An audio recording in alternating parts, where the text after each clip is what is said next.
Asian cup কোয়ালিফায়ার্সে Bharat বধের দিনে গোল করে থেমে যেতে চান না।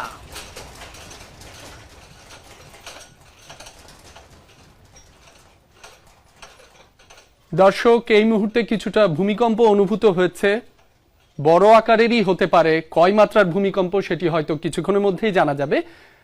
আশা করি সবাই সাবধানে থাকবেন, যে যেখানে আছেন নিরাপদে থাকবেন। সৃষ্টিকর্তার কাছে প্রার্থনা করছি সবাই নিরাপদে থাকুক। ফিরছি আবারও খেলার খবরে। এশিয়ান কাপ কোয়ালিফায়ার্সে ভারত বধের দিনে গোল করে থেমে যেতে চান না শেখ মুরসালিন।